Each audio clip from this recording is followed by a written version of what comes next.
What's up, Carolina fans? You are listening to the Carolina Sports Update on the IE Sports Radio Network, your direct feed for all that is sports. We're a couple days late here, but we have got a lot to talk about. We're looking at whether or not the Carolina Panthers, did they lose by winning their last game of the season? We'll talk a little bit about the Carolina Hurricanes, Charlotte Hornets, and get into some good ACC basketball action going on in North Carolina. Talk about all that a little bit more. But first, we're going to kick it to a couple of our sponsors, including our newest sponsor, Raw Nutrition Supplements. Find them at getrawnutrition.com. We even got a promo code for you, IESR. You get 10% off their products there. Check them out. They've got your traditional whey protein, as well as some isolate, grass-fed proteins, vegan proteins, all the good stuff over there. So stick around. Let's talk a little bit about some Carolina sports. Have a good time.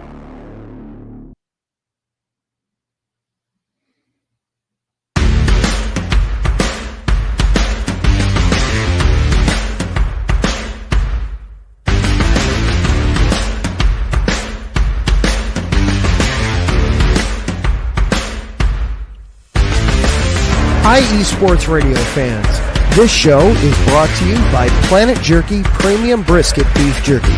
Planet Jerky is the official jerky of the 2022 California League champion Lake Elsinore Storm, Single A affiliate of the San Diego Padres.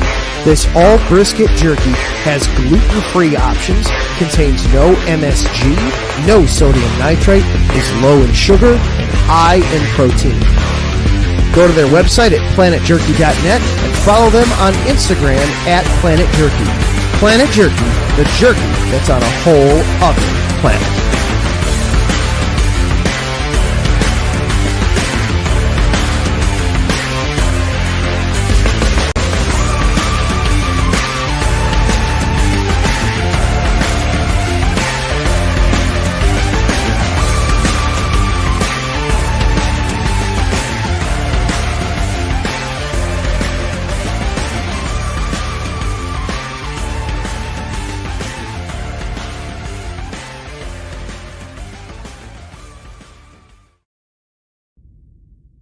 Rise and shine.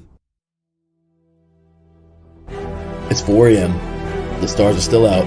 The sun is beneath the horizon, but it's time to punch in and go to work. The comfort of your warm-ups turns into the grinding out of your reps as the clinking and the clanking of the plates create a symphony of euphoria. There's no other feeling like it. Earn it, burn it, and take what's yours. IE Sports Radio has proudly partnered with Vital Apparel, a brand that not only fits great, but also promotes and donates to mental health research. Use our code IESR to get 15% off their comfortable and inspiring gym wear and help them on their amazing journey to support mental health. Go hard, take part in your iron therapy, and be strong. Because when your mental health is as strong as you are, there's no telling how far you'll go.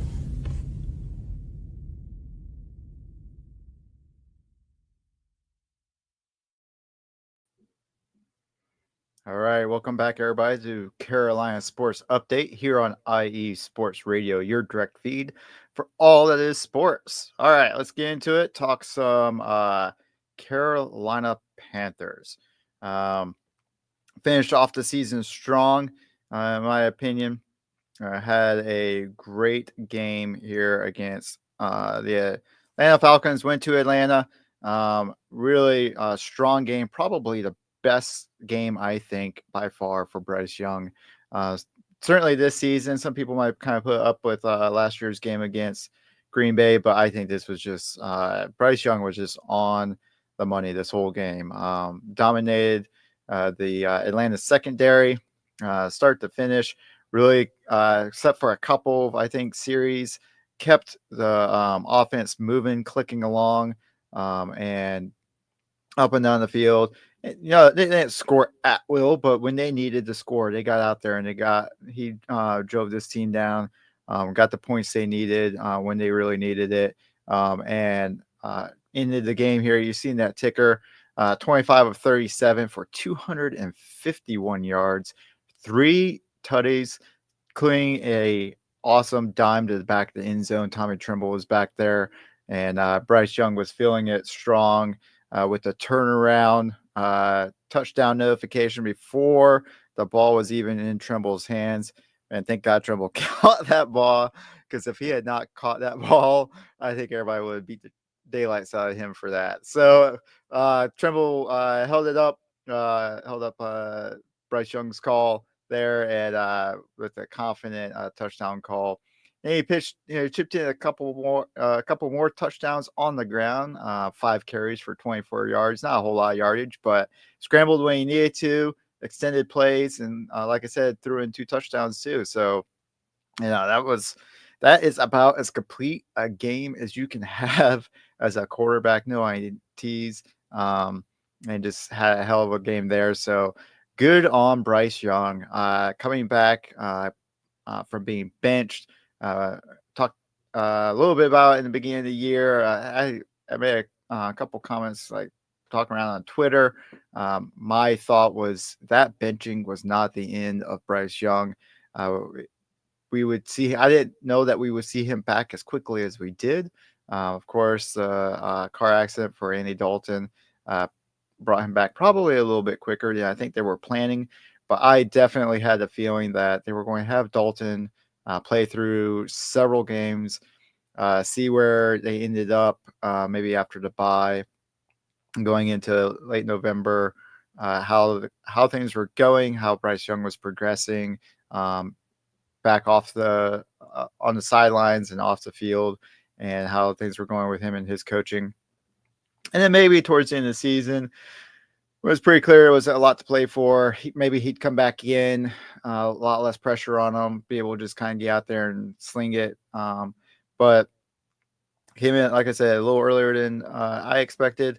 And I figured we'd be heading into next season with Bryce Young definitely still on the roster, hopefully showing few signs of improvement, and go into the next season with him kind of as a starter, not looking for a quarterback in this draft. And I know a couple people thought it was crazy. All the official pundits were talking about he is done. This is probably one of the biggest draft busts in quite a while, if not history. I didn't think it was the biggest draft. I didn't think it was going to be the biggest draft bust. I still don't know that he's going to live up to what I would have given, what they gave up to draft him at number 1. They put a lot into getting that draft pick, and they've had to put a lot into putting the right players around him. They still have a lot to do on that front to get the right players around him. In my opinion, if you're giving up that kind of capital, moving up and drafting someone at number 1, that is somebody who could take the players that's already around him and elevate them and play well. I know a lot of people like to do this. I like to do it too. You look back at Cam Newton in 2015 when he took the Panthers to the Super Bowl. And you look at the receiving core he had going into that, and it was not a whole heck of a lot different than the receivers we have now. You look at the offensive line, not a whole heck of a lot different. The defense was light years ahead of this defense, but still, you had a team that was posting points kind of like we are now. I have been the last couple of days or last couple of games, but with the exception of that Tampa game, but definitely not having the defense that you would hope to have. So hopefully, I think probably the expectation for this offseason, you see how Dan Morgan and the front office attacked offense, particularly the offensive line. This last season, I expect to see them attack that defensive line and go hard in on beefing up this defense now this next offseason. We'll see how we land next season. Next up for the Carolina Panthers, like I mentioned, offseason, number 8 pick in the NFL draft. And that's where some people might say that winning this game actually cost them, and they might have ended up losing because of it. Slipping from number 6 in the NFL draft to number 8, not exactly what you want. And I feel like, in particular with this draft, the draft is something I really like to follow. I enjoy looking at, I enjoy watching. It's part of why I enjoy watching college football for. I like to even in like the summer in the college off season, start thinking about wondering what the new prospects will be, who to watch through the season. I listen to a lot of podcasts that track the draft. I've gotten a little bit, been able to do a little bit of my own study of some of the players in the drafts over the last couple of years, and looking at kind of the way this draft is shaping up, it looks like there might be about 6, maybe 8 true like blue chip. Yes, this is a surefire number one or first round pick who's going to make an instant impact on your team. That can be easily identified. Of course, there's always years where like every year you've got somebody, in the later, even like day 2, day 3, that gets picked up and is an immediate impact to their team. And you just, everybody kind of underestimates what they'll be capable of. I'm talking about like those guys that you watch and you've seen the film and you see their athleticism, you see their build and their build out and how they play, how they approach the game. And you're like, there's no doubt this person's going to be, at least a very good starter, if not almost like a Pro Bowl level starter. And this draft, it seems like, there's maybe 6 of those folks and 6 of those guys. And when we were sitting right there on the edge at number 6, we had a pretty decent shot at one of them. I know, like I said, looking at the defensive side of the ball and maybe using the draft to pick up some reinforcements there. 2 of the biggest names I think you were looking at were Mason Graham and Abdul Carter. Mason Graham, defensive tackle out of Michigan. Carter, linebacker, outside linebacker / edge from Penn State. Both of whom I think would fit fairly well in Carolina and Evero's scheme. Evero, by the way, coming back. Dave Canales said they're keeping him on board for another season. So expect to see him back. And that, I think, helps them with some of the continuity that they would need to be able to build out this defense the way they need it, the way they want it to go, and hopefully have it up to full strength come next season. So anyway, looking at Mace Graham and Carter, I think both would fit pretty well in that scheme. But you're looking at those guys probably going in the top 6, and North Carolina dropping back to number 8. It's not impossible, but a lot slimmer chance that one of those guys is going to be around come pick 8. If you wanted to kind of use more the free agency path to beef up the defense, definite possibility. And you want to take that first pick and get like a real game-changing offensive weapon, you're looking at someone like Ted McMillan from Arizona. That guy probably not going to be around at pick 8 either. So looking at some of those teams in front of them, I think the big reason why those guys would be off the board and not get pushed down a little bit too is the fact that when you look at the teams in the top 6, who there's a couple of them that are in need of a quarterback, but really only 2 quarterbacks at this point that I think a lot of people really think are worth taking in that top 5. That being Cam Ward, Cam Ward out of Miami, and Shedeur Sanders out of Colorado. So depending on the style you like, one of those 2 guys is going in the top 5 probably. You're looking at a couple of again defensive blue chips, maybe an offensive lineman, maybe a cornerback, and that would kind of help push somebody else down. Travis Hunter almost certainly is going to go in the top 5 or 6, in those top 5, top 6. And then again, Ted McMillan is probably going to be one of those top 6 players. So the guy that's picking at 8 now, and a little bit of a more noticeable drop off this year in the class, going from that 6-7 range, really premier blue chip type of player, down to like quality starter, but not somebody who you expect to like really help make an instant impact and turn things around, help you be part of that like turnaround in your organization. So we'll see what happens at 8. my plan going forward after this episode is I think next week we'll take a look at some of the free agents and the free agent market. Um, I might try to get a little bit into some cap stuff, but I'm not a super smart guy with money to begin with. So trying to figure out NFL money, even more of a challenge. So we'll see what happens there. But I'd like to take a look at some of the free agent possibilities coming up in this off season, and then the week after that, we'll dive a little deeper into the draft, which is where I really like to look and take a look to see what kind of options, how things might shape up for us there. All right, so let's see what else we got. Anything else on Carolina?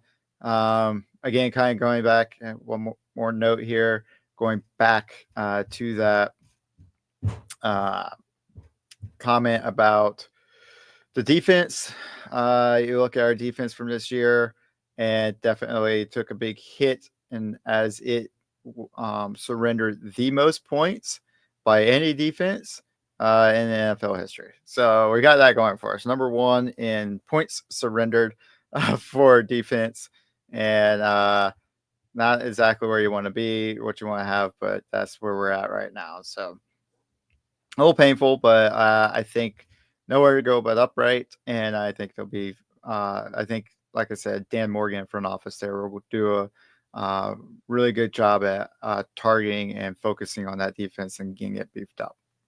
All right. You see the banners turn red. We'll move on now to talk a little bit about the Carolina Hurricanes.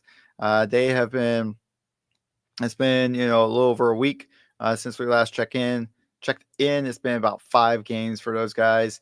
And last time we talked about the fact that they were playing 500 hockey. They're about the same right now. We'll see what happens tonight. They are on tap to play the Toronto Maple Leafs at 7:30 tonight, and we'll see how that goes. They need to pick up the W to make it a 500 record over the last 6 games. But their last game down here in Tampa, I kind of wish I had known about that. I wasn't paying attention. That would have been, I think, an interesting game to get to. If I had known, I probably would have tried to get in there, but unfortunately, I didn't know about that. But the Hurricanes fall 2-3 to Tampa Bay, which happens to also be their record over their last 5 games, picking up wins against the Penguins and the Florida Panthers, which pick up a win against Florida Panthers. Pretty good job there. That is a team that is definitely tough, and they took them down 3-1. So good game for them there. Let's see, but the game against Tampa, a nice, good hockey game there. Back and forth. Tampa up early in the first period with getting the first goal. Carolina coming back in the second period to tie it up. And then Tampa went right back up again by the end of the second period. Got into the third period. Carolina tied it up again. So they're at 2-2. And then, unfortunately, with about 52 seconds left, Tampa, Braden Point from Tampa scored to get the win for the Lightning. So good night for them. Not so good for Carolina, but Carolina is still holding steady, number 3 in the division. But I think some news starting to come out now. Emily Kaplan, senior NHL insider for ESPN, is reporting that as we start to inch closer, so it's 2 months away, the March 7th trade deadline, the Hurricanes are already shopping. They are looking to add to the lineup. They talked about it briefly before about maybe getting some help at goalie, as they had a couple significant injuries to their lead goalies.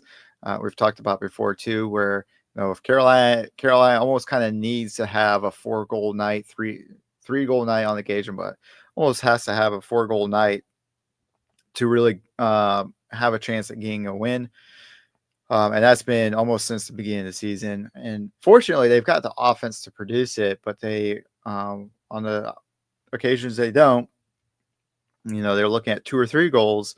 I think most of those games they're dropping because they're allowing usually 3 goals a game. So yeah, let's see. Yeah, again, goals against 2.81 goals against for the Hurricanes. So, and then goals for 3.3. So weird averages, I know, but when you're looking at that, you're going to want to look for some goaltending help. So I think as they move towards the trade deadline, they are going to be calling around and trying to find some help there in the goal to see if they can help get that goals against down a little bit and pick up a couple of W's in the process, because we know they can score 3.3 goals a game. I mean, you're averaging over 3 goals a game. That's not terrible at all. But you need to get those goals against down and keep them well below 3 so you can start to pick up some more W's. All right. Let's kind of keep things moving along here. We are going to talk a little bit about the Charlotte Hornets. Maybe not the greatest news for them on a lot of fronts there, but I'll talk a little bit. They were finally able to snap a 10-game losing streak by beating the Phoenix Suns 115-104. LaMelo Ball, he had 32 points. Miles Bridges chipped in with another 21. Anyway, with that, he won by 11 points. So, in my opinion, 11 points is kind of close for an NBA game with how high they score, how quickly they can score. 11 points in college is a solid win. It's not, a blowout by any means. So the NBA, I think, even more so, where you got, you can rattle off points. You can rattle off 11 points and not even realize what's happened. So you got 2 really standout players there, and Ball and Bridges, and you hope that Charlotte can down the road start adding to that. I've mentioned before, I think they've got, those cornerstones are good. Now we need to start adding some really good support, a couple other players to really help lift them up over long term. Like I said, one of these days, I live in Tampa now in the military, keep moving around. One of these days, I hope to get back to North Carolina, maybe even be kind of close to Charlotte. And it would be really awesome to have a Hornets team that you can, I don't want to say like is knocking it out and killing it all the time, but I talked about it with the Panthers too, recently compared to the 15s and even 2015, 2016 time frame where you expected to have a chance to win, and you want to get to a point where you expect to at least have a chance, and you expect it to be a competition, and you expect the Hornets will be able to get a win in instead of kind of entering the contest expecting that will be a loss, and if it turns into a win, you're absolutely surprised by it. I mean, you look at let's see, over their last what is this, 6, 7, 8, 9, so 9, about 19 games, 2 out of their last 19 games with wins. So not a great track record, and really hoping they can put some pieces together and start to get some people in here in the arena that can help contribute and get this franchise turned around and get them going in the right direction. So their next stop was supposed to have been the Los Angeles Lakers tonight, 10:30 Eastern. They were going to play out in LA, but with the Palisade fires going and all the destruction going on out there, even the Lakers head coach, JJ Redick, lost his house in those fires. So that game is going to be postponed, and they will not be playing tonight. We'll see how things move forward. Their next game is supposed to be at the Clippers, same arena, this Saturday. So we'll see if that game actually happens now. Again, with the fires going on out there, Really feel for the people going through that. I've seen a lot of videos on that video of people actually in their house as fire was coming up the hillside. I think I mentioned before, I used to live in Southern California. I was on deployment once when there were fires just north of San Diego, and my wife was in San Diego at the time. And so it's very nerve wracking when you have loved ones out there. So for anybody that has family out there, things going on, really feel bad for you. And we will keep you guys in our prayers, and that things turn out well for you guys. All right. We're going to take another quick break here and listen to a couple more spots, and then get back into some ACC basketball action, some of my favorite stuff.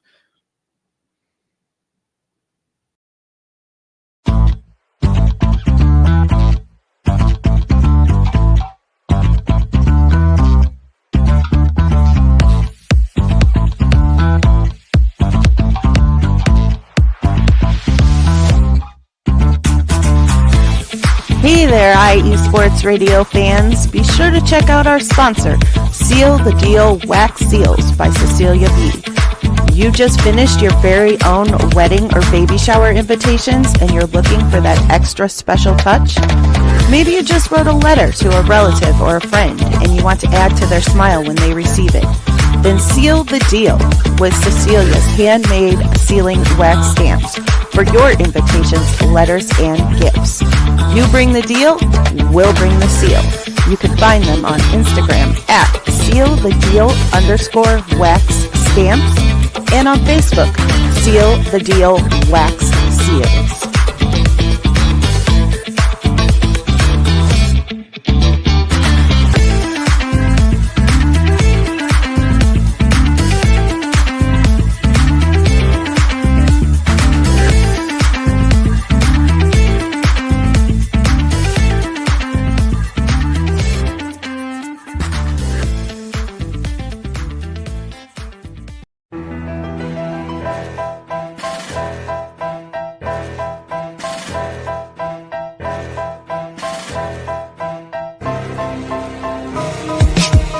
For the last 10 years, IE Sports Radio has been bringing you amazing content ranging from interviewing legendary athletes, coaches, and other authorized media personnel to building tailor-made shows dedicated to all major sports cities around the country. Make sure to follow us at IE Sports Radio on X, Instagram, Facebook, TikTok, and YouTube to keep up with the latest in sports and with all of our shows. Also, make sure to check out our daily updated website at iesportsradio.com. At iesportsradio.com, you can see our daily show schedule and check out all of our show pages with personal bios to learn a little bit more about each of our awesome hosts. In addition to our show pages, you can catch the IE Sports Radio blog, Hall of Fame, Fans of the Month page, and our merchandise shop including t-shirts, tank tops, caps, long sleeves, hoodies, and more. For now over a decade here at IE Sports Radio, we've continued to be by the fans, for the fans, and we thank you all for your support and for making IE Sports Radio your direct feed for all that is sports.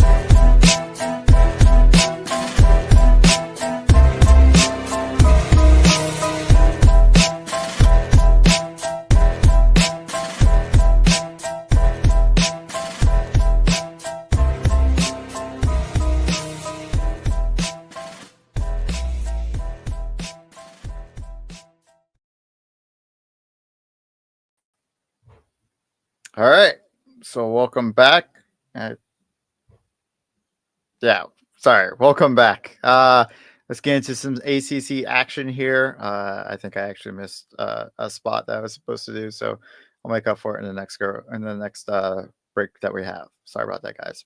All right. So ACC action is full on and underway. We'll start with my favorite.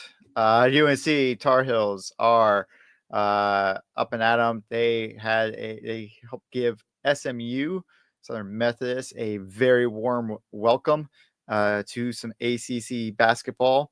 Not exactly the same as ACC football. We talked a little bit about SMU came in ACC, kind of took over football. They led the conference for most of the season, as you would have expected. I had absolutely no expectation of that happening. I was pretty surprised by that. And but now in basketball play, a little bit different. SMU, so not doing terrible, doing all right, but UNC with the 82-76 win over SMU. And really kind of controlled the tempo and the pace of this game the whole way.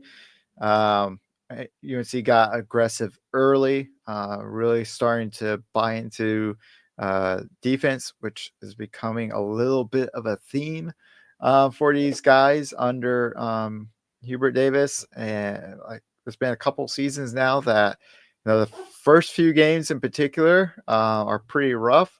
He's trying to pound in like the importance for defense to them, and then by the 15th game or so, you see that finally click for them, and they realize, oh shoot, this is what he means by playing hard on defense. So saw a lot more of that, especially again in the opening couple of see what's the word I'm looking for.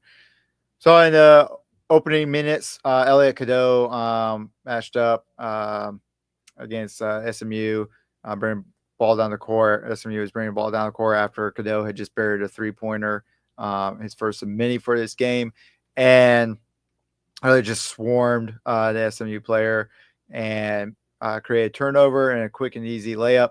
And that was, I think, kind of the way the rest of the game went. Carolina with a lot of really hard defense, getting their hands up, getting them in the lane, playing rough down low, and a couple of really nice passes defended and broken up down low. I think Drake Powell had a really nice breakup down low on the guy who was trying to cut in for a basket. Got it tipped out to Ian Jackson, who was able to break it back the other way.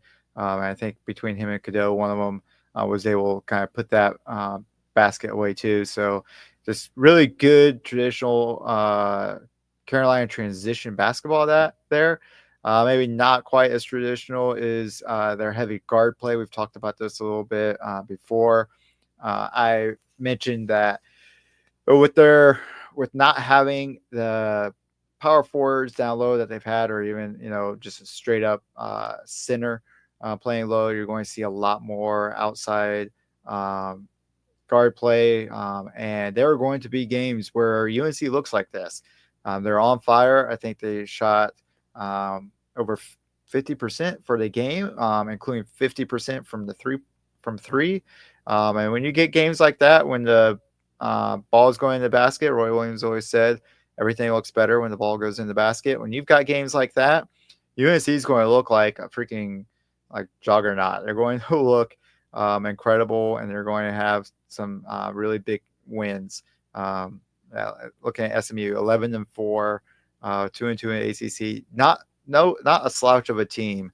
So to beat them by, what is that, 16 points there, and at one point UNC was up by 23. That really says a lot about how they were playing in this game. When you're feeling it, you're going to see games like that. The only problem is with teams that rely on that kind of perimeter shooting and shooting from the floor in general. If you got a dry night and you don't have the bodies to pound it down low, then you're going to really have some issues in a couple of your closer games. And it remains to be seen if UNC can really get the dominance that they need down low to help close out some really tough games, especially here in the ACC, and then hopefully into the postseason. So we'll see how that continues to develop.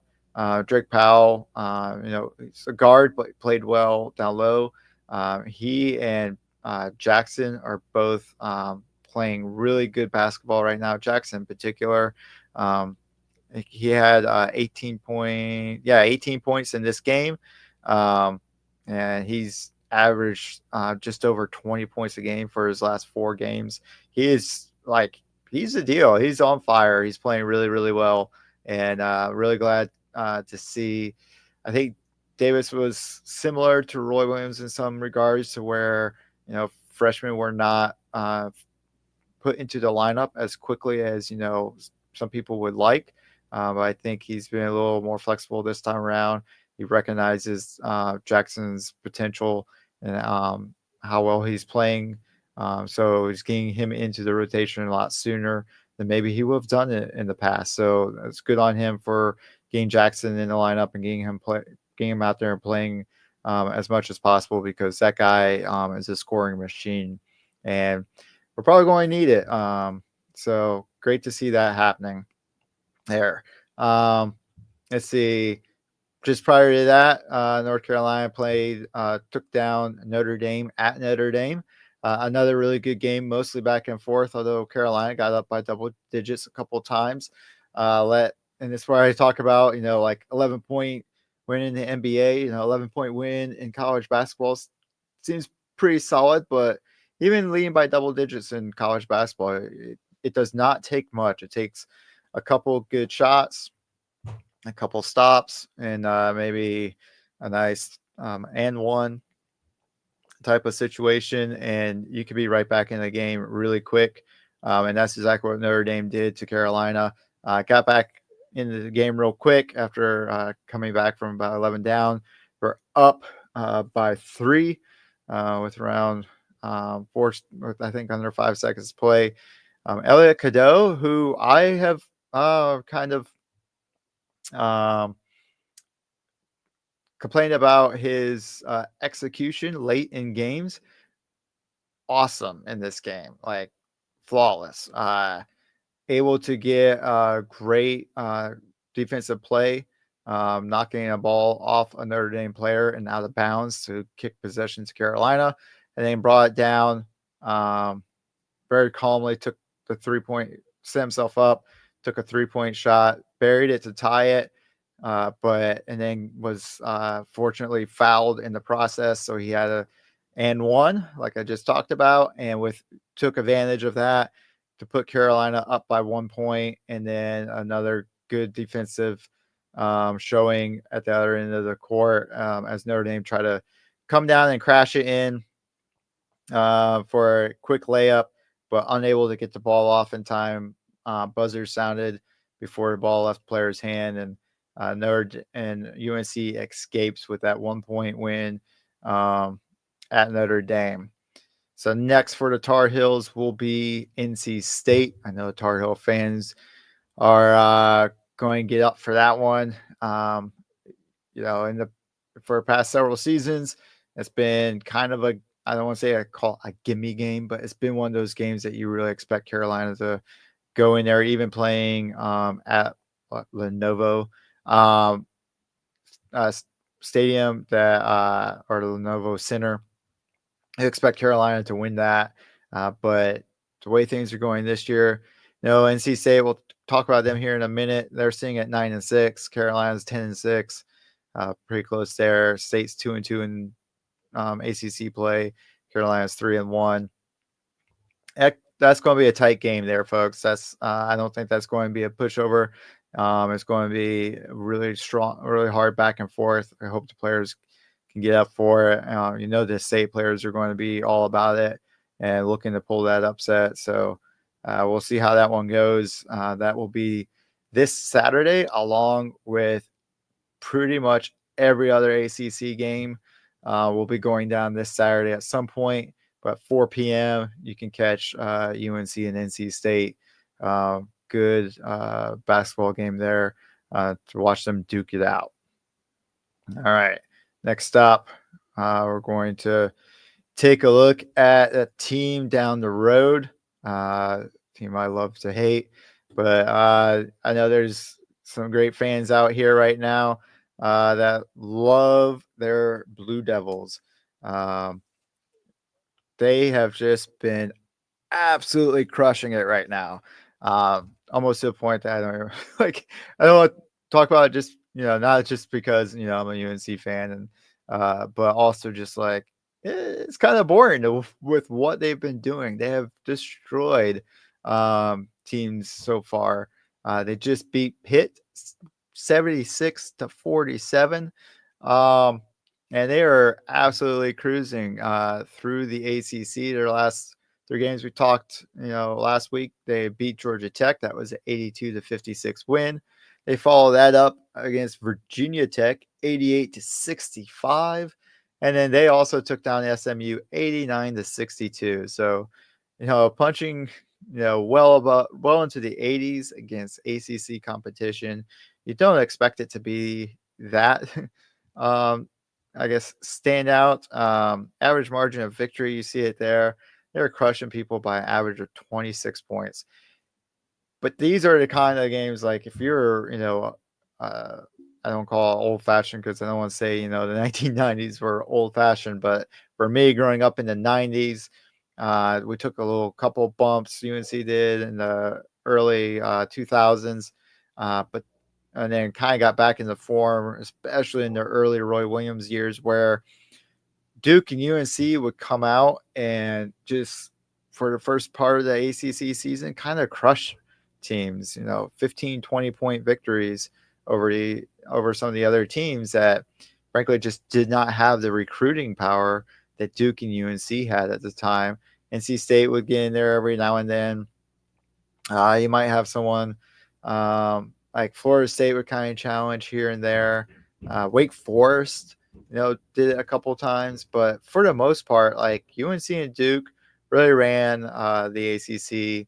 I feel like back there in the 90s, early 2000s, and you're kind of seeing that again here. Duke's the only one doing it, though.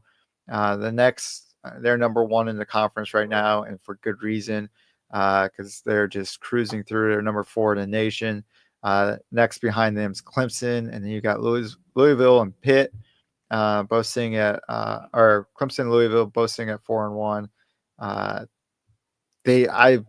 I don't think they have a chance at this stage to keep up with Duke the way Duke's playing right now.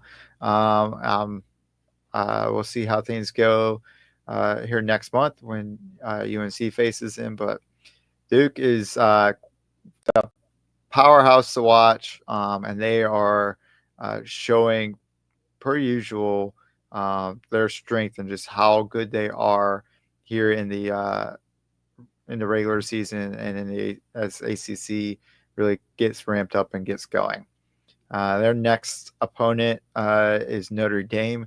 They'll be playing at Duke. So good luck to Notre Dame. That team has had some, benefited UNC, but we'll talk about it here in a minute too, been the unfortunate recipient of a couple really close losses for them. So we'll see what happens with them against Duke coming up. Again, this Saturday, they will be at 12 o'clock. All right, let's get to my other Triangle team. And we'll talk a little bit NC State basketball now. These guys living on the edge, I think, kind of tipping it back and forth. There's, like I mentioned earlier, they're sitting at 2-2, 9-6 overall. Their last game, I could just mention, against Notre Dame, also with a 1-point win against Notre Dame. Another hard fought back and forth type of game there. State really just hanging with it. Notre Dame try to pull away towards the end of the first half.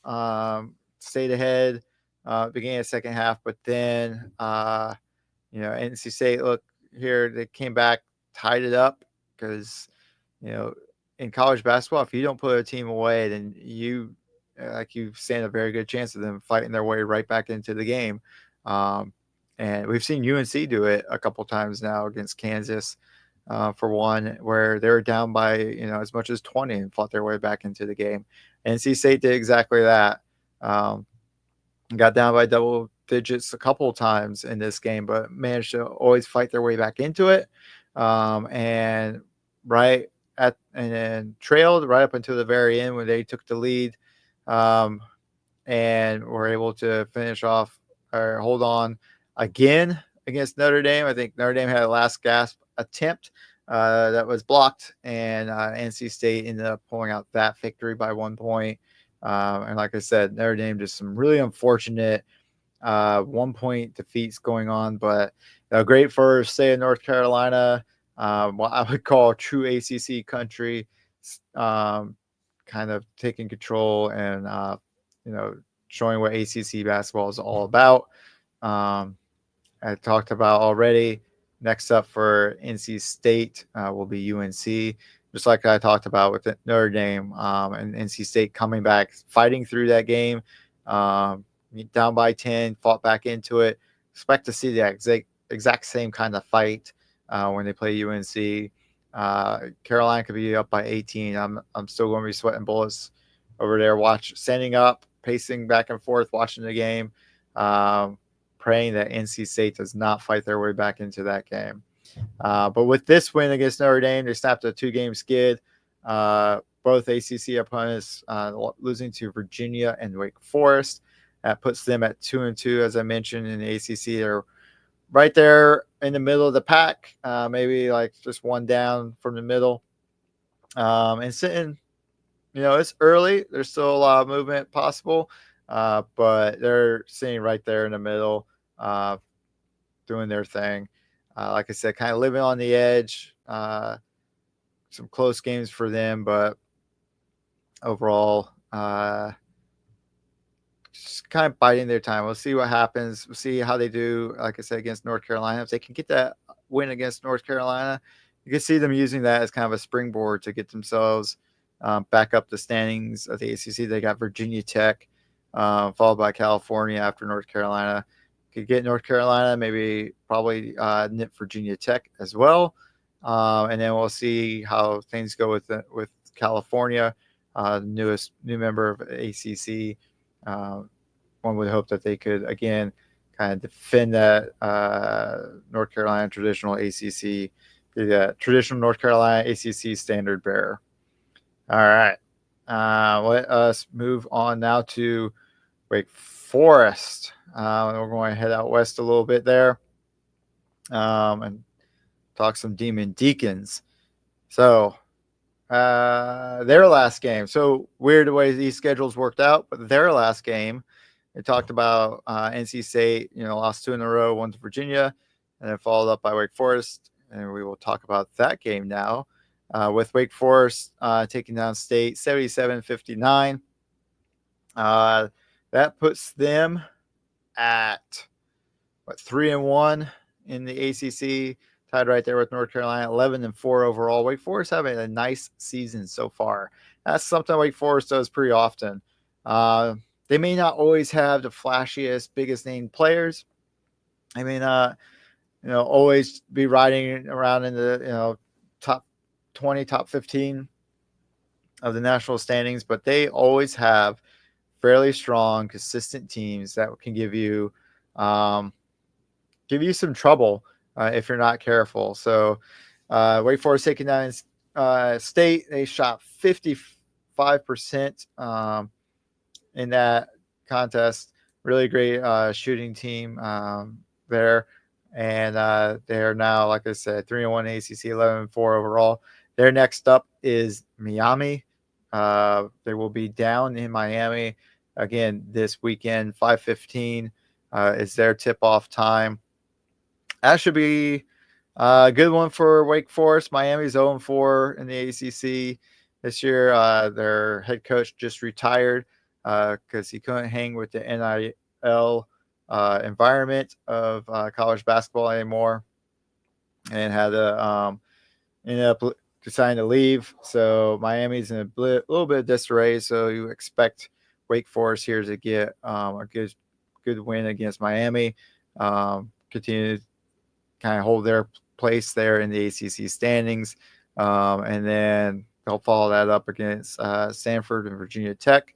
Also teams that probably a good opportunity to get a couple more W's and really show that they can stay. ACC is a huge conference now. They can stay well into the top half, but maybe in the top third of this conference. depending on how things go for likes of Louisville, Pitt, and North Carolina. All right, let's wrap up our ACC talk with one last team here. We'll talk about our boys and Clemson. Started off playing really well. A little hard knock here recently, but still, like I said earlier, they are number 2 in the ACC. They're sitting at 4-1. Their one loss was their most recent game that they dropped to Louisville, 64-74. Louisville was 74. Good game for Louisville. Let's see. Louisville's Hadley needed a career high. Well, Louisville needed a career high 32 points. Javon Hadley, I think his previous high was around 8 or 10, if I remember correctly. So definitely a career game, just playing lights out for him. And then James Scott picked up a second career double-double. So you get 2 guys playing at that level. It's really tough to overcome, and Louisville needed it in order to put Clemson away, 74-64. Otherwise, Clemson's had some really strong games, opening strong against the ACC, beating California 80-68 in Stanford, 85-71. Two teams that we just got done talking about a little bit with as being future matchups for Wake Forest. So hopefully that bodes well and shows what Wake Forest will be able to do. Although the last ACC team too that Clemson played and defeated was Wake Forest 73-62. So Clemson off to a good start. That always makes me nervous as a Carolina fan. I think Clemson's won once, maybe twice now in the Dean Dome. And I always like to keep that number down there as low as possible. It's a sad day when for the Tar Heels when Clemson finally won it in there, but they earned it, and they always play so hard against Carolina. Their next up though is Florida State. Expect that to be a pretty good game, but Clemson to take care of business with a double-digit win there. I said who's their next? Yeah, their next up is Florida State again this Saturday, 2 p.m. Expect to see Clemson take care of business there and have continue to keep the train rolling. Sitting there right behind Duke in the ACC standings, but let's see, when Duke, February 8th. We'll see how that works out. That's over a month away, or right at a month away now. We'll see how that works out. If they're still sitting at the top when that date rolls around, and because right after that, they will be playing North Carolina at Clemson. So no Clemson in North Carolina this year. So the record's safe. We'll be good. All right. I'm going to take another quick break here. Let you listen to a couple of other stations. And then when we get back, we will wrap things up with a quick rundown of South Carolina basketball. Stick around, guys. Don't go away. All right.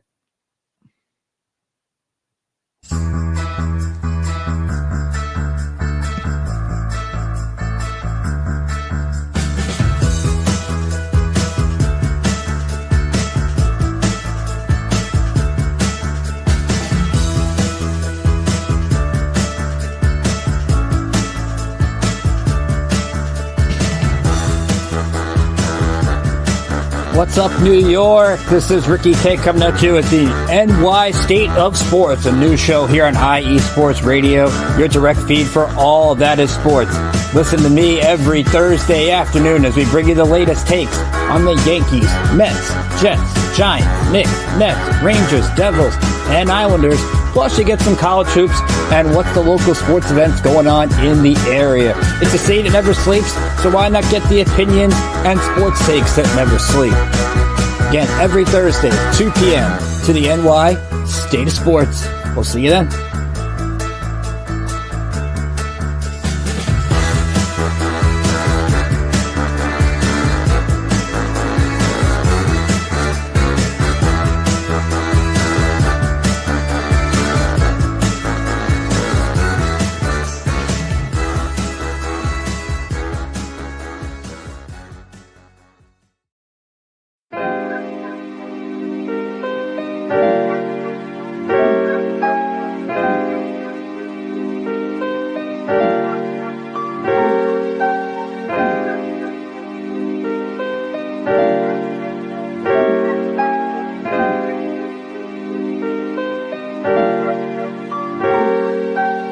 Hello, ladies and gentlemen. My name is Davidson.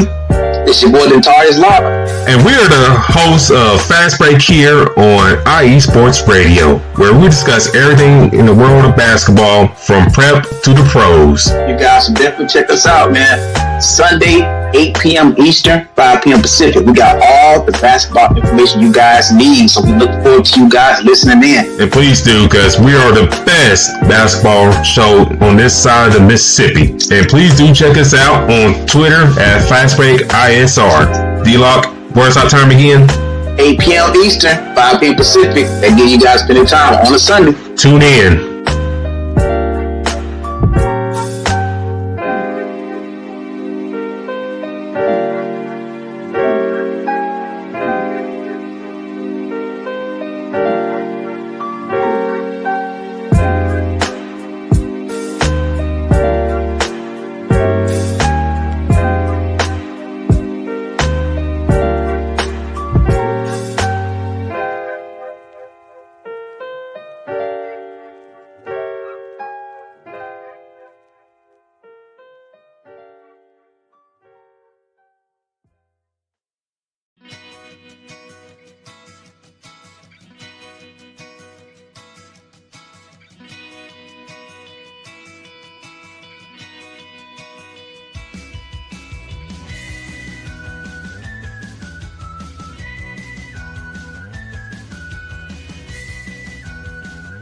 Hey, Cleveland and Columbus sports fans. This is Jen B, host of the Show of the Land on IE Sports Radio, your direct feed for all that is sports. If you love Cleveland and Columbus sports like I do, be sure to tune in live to the Show of the Land on Tuesdays, where we will cover the Cleveland Browns, Cavs, Guardians, and Monsters. We will also talk about the Columbus Blue Jackets, Crew, Fury, and of course, the Ohio State Buckeyes. We'll also cover other colleges in the area like Akron, Kent State, Cleveland State, Mount Union, John Carroll, Baldwin Wallace, Youngstown State, among others. So like I said, if you love Cleveland and Columbus sports like I do, be sure to tune in Tuesdays to the Show of the Land with Jen B on IE Sports Radio, your direct feed for all that is sports.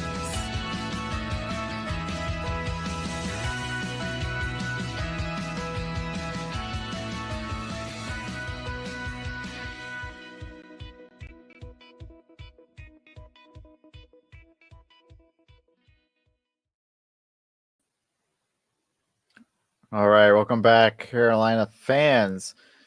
Be sure to check those guys out. All the had three really great lineups there. New York State of Sports, man, there is a state of sports going on there in New York. You got the Jets and the Giants in particular. Who knows what is going to happen with those teams next year?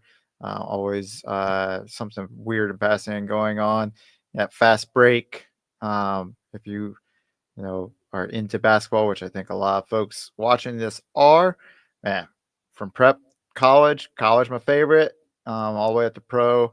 I have to listen to that myself to get a little bit more into some of this pro basketball stuff. And then Show of the Land, gotta be cheering for the Ohio State right now. I'm a Carolina guy, raised in Carolina, but I was born in Ohio. Families from Ohio, big Buckeyes fans. And that's rubbed off on me. So cheering for that OHIO in the college football playoff.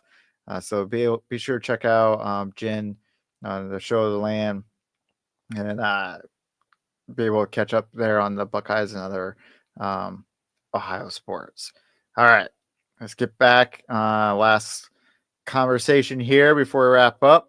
Looking at South Carolina college basketball. We talked about this a little bit last time. South Carolina was getting ready to enter SEC play finally. At the time, they were sitting at 10-3. Excuse me, so sorry. They were sitting at 10-3, and were oddly at the bottom of their conference with a really strong record at the time. But since then, they've entered a conference, lost both games. They are now 0-2. But in their defense, they have played Mississippi State and Alabama, the number 17 and number 5 team in the country, and number 2 and number 3 team in the conference. So what a way to open up conference play. You know, everybody, like I talk about it too. ACC is where college basketball is at, but this year, SEC is definitely killing it in basketball and college basketball. It breaks my heart just see that, but I think tempered ever so slightly by the fact that the Big Ten is dominating the college football playoff right now. So maybe that's the trade-off we have to have in order for somebody else to take over football for a little bit. The SEC gets to take over basketball for a little bit. So we'll see how this works out. But South Carolina, you know, 2 really tough games, 85-50 against Mississippi State, and then 88-68 against Alabama. Tight game for the first few minutes. South Carolina was actually up, I think, by 5 or 6 points a couple of times in the opening minutes of the game against Alabama. And then Alabama just kind of did what you expect a top team to do, turned it on, pushed that lead out into the middle teens, 15, 18 points, and just really, I think, maintained it there through the rest of the game. Finished it at 20 point loss for South Carolina. Really tough to see that happen to them. Even tougher, next game, number 2 Auburn. I thought Carolina had a gauntlet in their preseason, playing the likes of Kansas and Kentucky and UConn, and taking on some really tough top 10, top 5 teams. But this gauntlet, I mean, this is just awful. This is brutal. So number 2 Auburn, they've got up next. They're Auburn sitting at the top of the SEC, 2-0, 14-1 overall. That again this Saturday. This one's at 1:00. So if you are like me and you love some college basketball, and you're probably sad that there's no more pro football or college football really going on, this Saturday is your college basketball fix. So get up, get the TV on, tune in. You can watch college basketball from, it looks like, from about 12 o'clock until, who knows, probably almost close to midnight if you really want to. So get up and enjoy that. And and we'll come back next week and we'll talk all about it, or at least all about the North Carolina teams out there tearing it up. That's going to do it for me, guys. I am over my 1 hour mark per usual. I don't think we care around here as long as we're having a good time. We're talking sports. I want to say thanks to Larry and Taryn for giving us some shout outs in the comments. Thanks, Larry. Glad you're enjoying the show. I am enjoying doing it. This has been a heck of a lot of fun.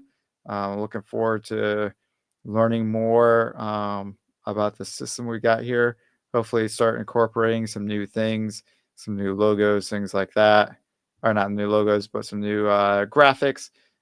Start throwing some stuff up for that, and